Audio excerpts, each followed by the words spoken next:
আসসালামু আলাইকুম। আজ ১৭ই শ্রাবণ ১৪৩২ রোজ শুক্রবার।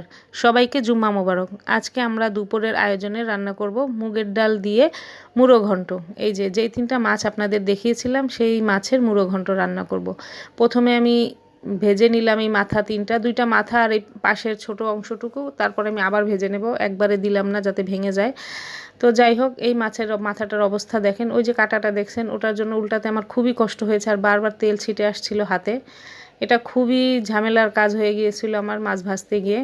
যাই হোক, মাছগুলো শেষমেশ তো ভালো করে ভেজেই নিলাম। এই যে দেখেন কি অবস্থা হলো। তো মাছগুলো আমি ভেজে নিব ভালো করে, ভেজে উঠিয়ে রাখবো। আসলে মুড়ো ঘন্টর মাছটা একটু ভালো করে ভেজে নিলে পরে খেতে খুব ভালো লাগে। তো যাই হোক, ভেজে নিলাম। তারপরে আমি পেঁয়াজ, মরিচ, ময় মশলা সব দিয়ে ভালো করে মশলাটা কষিয়ে নিয়েছি। এই যে মশলার তেল ছেড়ে দিয়েছে।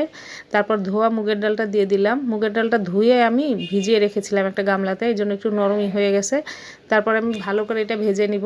এই যে ভেজে নিয়ে মাছের মাথাগুলো দিয়ে নেড়ে চেড়ে গরম পানি দিয়ে দেব।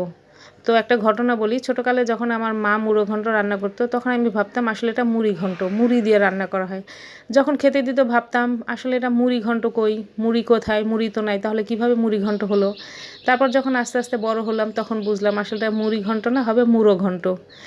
তারপর এই যে মাঝখানে একবার ঢাকনা তুলে দেখলাম কি অবস্থা। এই যে আমার ডাল হয়ে গেছে প্রায়, এখন একটু জিরার গুঁড়ি দিয়ে নামিয়ে নেব।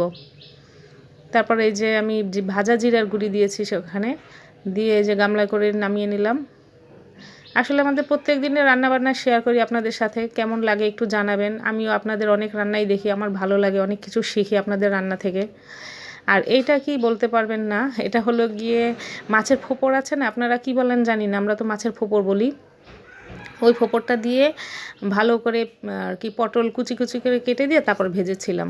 আর এই যে আমি ডাইনিং টেবিলে আমার রান্না নিয়ে এসেছি, মুড়ো ঘন্ট মাছের মাথা দিয়ে মুগের ডাল দিয়ে মুড়ো ঘন্ট করেছি। আর এই যে সেই পটলের ভাজাটা, এটা আপনারা বিশ্বাস করবেন না, এত মজা হয়েছিল খেতে, সবাই একবারেই খেয়ে নিয়েছে। আর মুড়ো ঘন্টটাও খুব স্বাদ হয়েছিল। তো আজকের আমাদের রান্নাটা আপনাদের কেমন লাগলো জানাবেন। আমরা তো খুব তৃপ্তি করে খেলাম। আলহামদুলিল্লাহ, আল্লাহর কাছে লাখো কোটি শুকরিয়া যে এত সুন্দর সুন্দর খাবার আমাদেরকে উনি খাওয়াচ্ছেন।